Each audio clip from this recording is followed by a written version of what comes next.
Hey, before we start, quick note, this video is part of the Quit Porn Quick Start course. If you're jumping in midway or if this is the first lesson you've seen, pause it and start with the course intro and the first lesson linked below. These videos are designed to be worked through in that order, not binge. All right, let's get into it. Hey, welcome back. Right now we're moving on to part 3, the third part of the Quit Porn Quick Start guide, and that is cultivate relational community.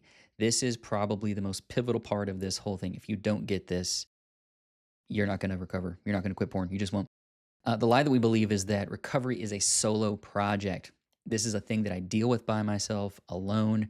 I should be able to fix it by myself, alone. And the reality is that you can't. It's not that you don't have enough willpower, that you're not strong enough, all those things. It's just that you weren't made to. Like we've talked about in the past, it's not our created reality. We're created by a relational God, right? God exists as Father, Son, Holy Spirit, permanent, perpetual relationship with himself. We're created out of that reality. We're born into families. We're born into a set of relationships, and we're formed by those relationships, those early attachments. No part of life is independent from any sort of relational system or structure. That's the way it is. Problems that we encounter in life need safe, secure, healthy relationships for us to make progress in those areas. And again, this is not optional. This is the way it has to be. Most of us think that we just need better discipline.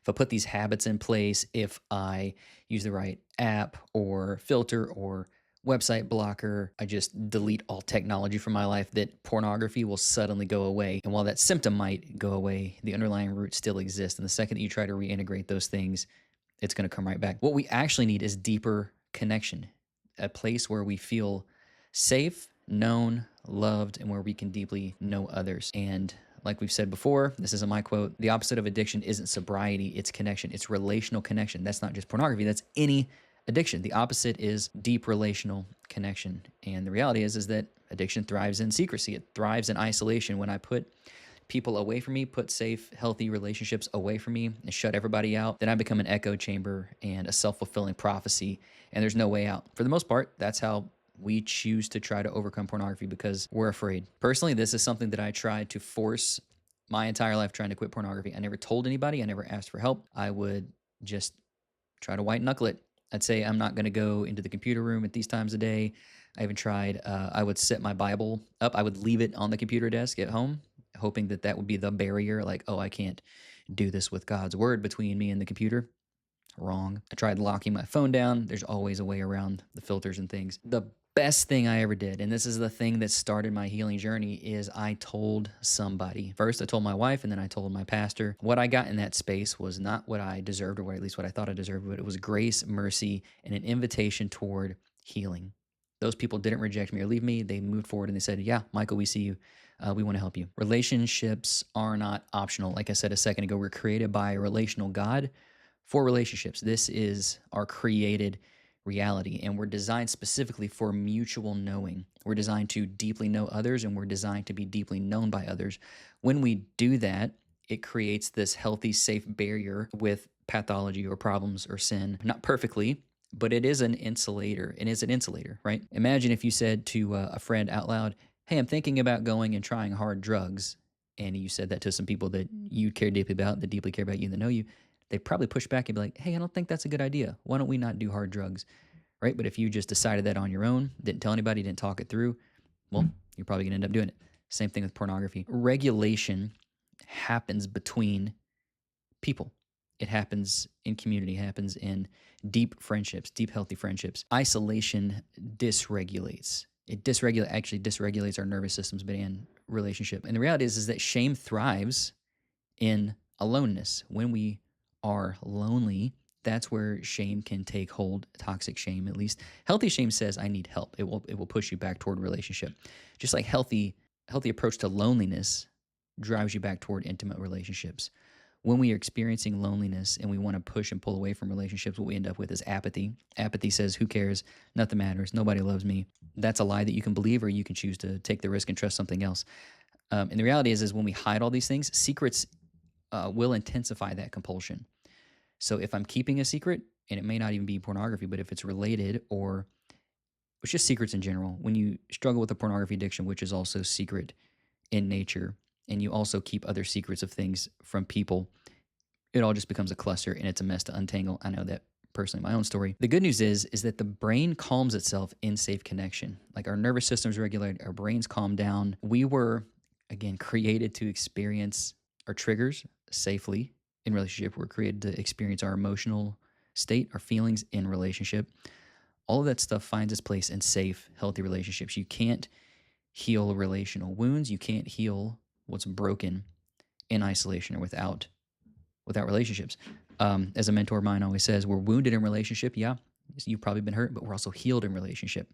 The path toward healing is never pushing relationships away and moving toward isolation. I want to talk about community for a second. Here's what community is and what community is not. This is difficult because this can be confusing. Community specifically is being known. It's being known deeply by others. It's being honest over time, right? The first time you meet somebody, you're not sharing all your deep, dark problems or secrets or everything about your life.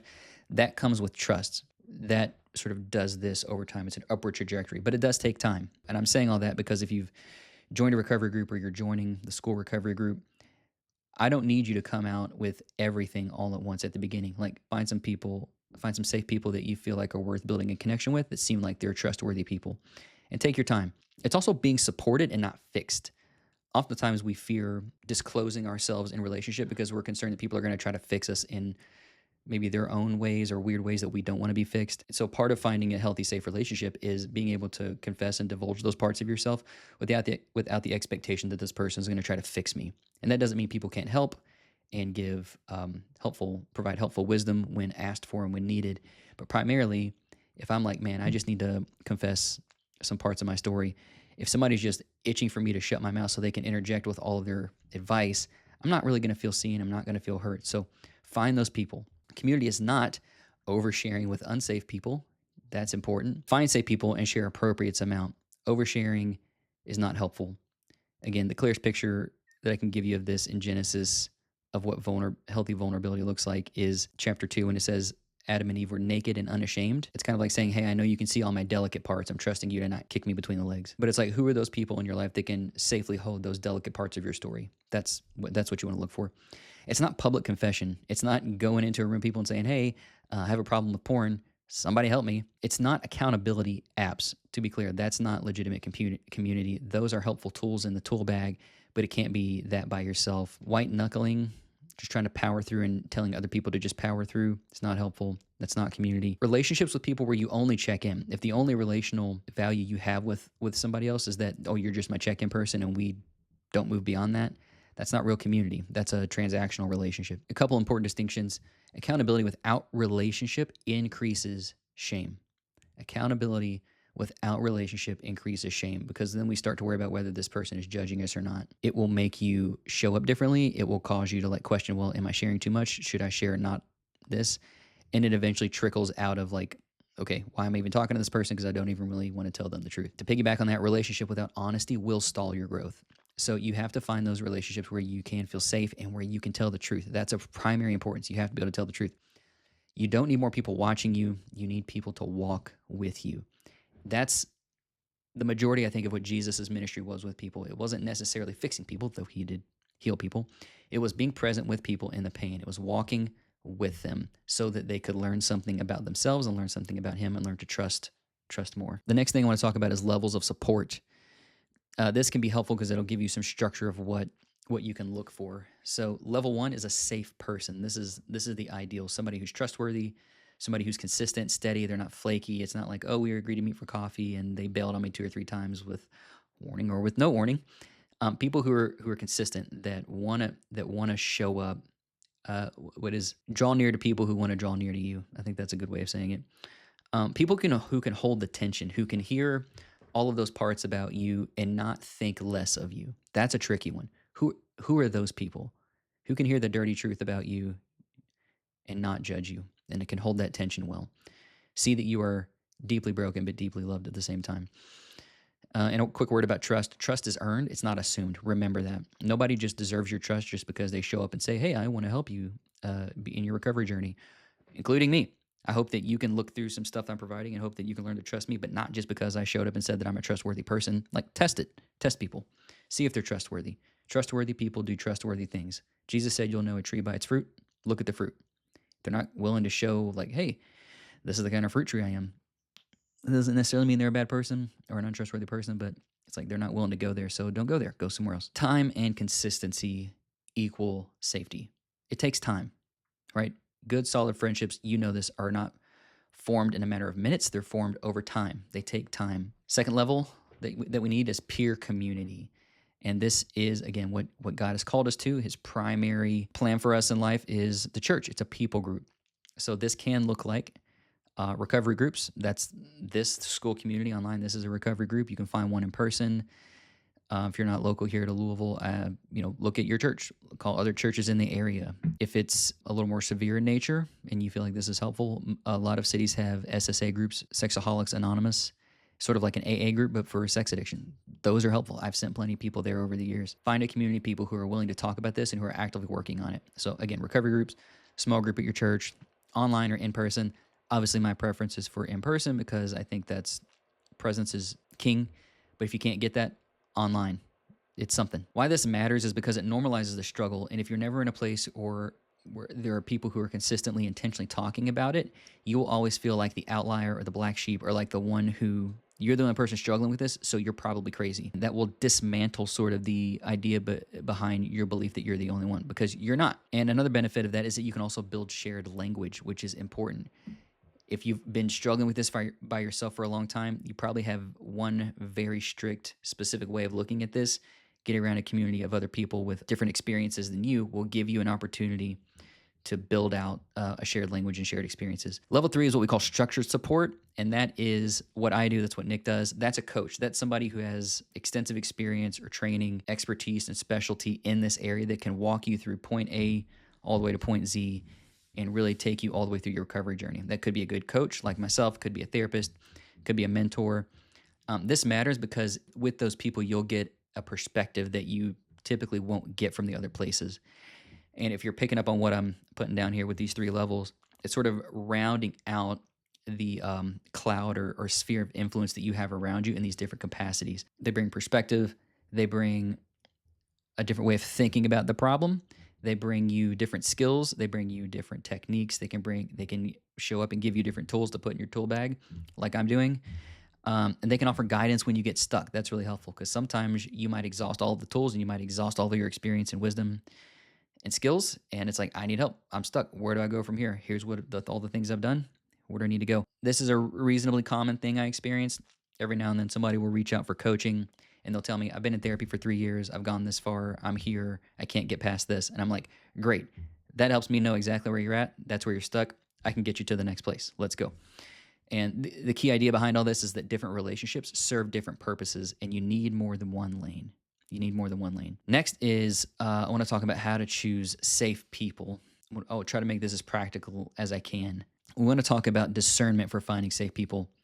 Again, these are people who don't rush to fix you, who can hold the tension of being with you in the pain, but not trying to fix you, take you out of the pain, or solve it for you. Because people who do that are often trying to solve your problem so that they feel better about their own problem, or whatever you're dealing with is triggering them. And so in order for them to sort of calm and regulate themselves, they have to regulate you. And in doing that, they will bypass a whole lot of stuff. It's good that people want to help, and there's a way to do that, but it's not by just trying to fix your problems so that both of you can feel better. So it's holding that tension. Who can hold that tension with you? The second thing is that they don't shame you. They don't tell you what a piece of crap you are, that you should be embarrassed, or that you're unlovable and that they hate you and that you can't tell anybody about this because it's going to harm you and make you look stupid. Like, if you know people who are going to shame you, like, don't do that. Again, that's toxic shame. Toxic shame says I didn't do something bad. It says I am bad. Healthy shame says I recognize that I messed up and I need help. It moves you toward relationship, healthy relationship. These people can tolerate discomfort, because sometimes if you've been around people and they've said stuff to you before and it's like really uncomfortable and you're like, oh, I don't know what to do with this. That's okay. Not everybody has those skills or is capable of that, but you got to find those people who are. And again, that doesn't happen overnight. I probably wouldn't walk up to somebody you met for the first time and say, hey, are you capable of tolerating somebody with a pornography addiction? That might be weird. It might not go over well. But as you get to know somebody over weeks, over months, and you begin to get them to know them better, they get to know you better, and you really get into the deeper parts of your story and who you are and where you came from and what your problems are, then that's something that we can, you can trickle out slowly. And then the last part of this is people who can respect your boundaries. Boundaries aren't secrecy. They're not about hiding. They're about pacing, really. If secrecy hides the truth, boundaries sort of protect the process. And to be clear, you don't owe everyone access to your inner world. You're responsible to be honest. You're responsible to be honest, but you're not responsible to be overly exposed. Oversharing is not vulnerability. Oversharing is usually anxiety driven. It's usually shame driven. I'm embarrassed, therefore I need to say way too much. Sometimes like dumping, word vomiting is a way I might put it. It's an attempt to sort of like get relief without the depth of relationship that'll get you in trouble. Because information without relationship isn't just it's just information without relationship is data, and sometimes ammunition. It's not connected to anybody. It's a way of dehumanizing yourself. Like I said before, trust is built. It's not assumed. Here's what it can look like to share with boundaries. Healthy first disclosures can sound something like this: Hey, I'm realizing that I don't handle stress well, or I'm working through some patterns I want to change, or I could use someone to walk with me through this. There's no graphic details, not a full history yet, and there's not an emotional dump. And then you can sort of observe how the person responds. Are they like sort of like, yeah, don't tell me more? Or they're like, oh, interesting, me too. Safe people will probably respond with curiosity, without pressure. They have a calm presence. They respect your pace. They're willing to listen without sort of like pushing. Unsafe responses could be like shock or panic, minimizing. Oh, it's not that bad. Just get over it. Oh yeah, I used to have a problem like that. Like it wasn't a big deal. Just read your Bible more. Trying to fix you immediately. They share your personal story with others. That's a problem. Or they sort of flip it around to make it about them. Oh yeah, I don't handle stress well either. Here's my problem. How someone responds to your story tells you how much access that they get next. That's important. Boundaries protect both of you, keep the relationship intact. They prevent resentment later on. They prevent shame spirals, and they prevent regret after sharing. Boundaries don't slow a healing, they just make it sustainable. Unsafe people, here's some things about unsafe people. They gossip, like I said, they minimize.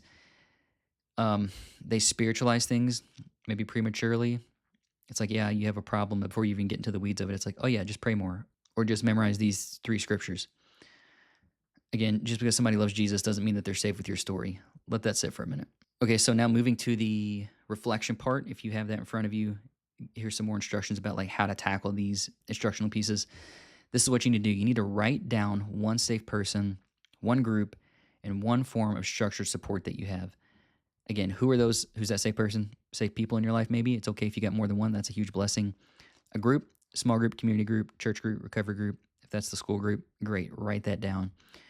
And then one form of structured support. Again, if that's a coaching relationship you have with somebody like Nick or I, wonderful. If not, think of a mentor, somebody further along than you on the journey who's walked through the situation, the problem that you've walked through, and has some insight. And then the next thing is to initiate one conversation this week. And it doesn't have to be complicated. It's just real simple, something honest. And again, you don't have to worry about over explaining. Just show up and tell the truth, simply. And then also very important with that is that you need to schedule it consistently. So if you got a weekly check-in, put that on your calendar and protect that space. Because what we don't want to happen is where you're only calling or checking in with those people when you're in crisis mode. You're spiraling, you're about to hit relapse, and it's like, oh gosh, they didn't answer the phone. Guess I'm going to relapse now. Have a plan. What's the thing they say? If you fail to plan, you plan to fail. That's true. Community only works if you show up before you're desperate. Write that down. So here's what's next. Community creates support. Rhythms create structure. The next video we're talking about is about building a life that porn doesn't need to survive. So this is taking everything that we've done so far, and hopefully you've slowed down and taken your time through all these exercises and reflections. Now we want to put meat on the bones, if you will, because ideally you're tackling this in a way where pornography can't really exist in the new life that you're created, in the new patterns that you're building. Healing doesn't happen when you're watched. It happens when you are known. So again, go back, take your time in those reflection questions. If you have questions that you need clarifying, drop those on the community page. Tag me, tag Nick, and we'll answer it. Otherwise, we'll see you in the next video. Hey, real quick, before you go, don't let this stop at insight. The next step is to continue with the next video in the playlist and stay connected while you do this work. You'll find a link below to join the free school community where you can process this, ask questions, and mainly don't do this alone. So take the next step when you're ready.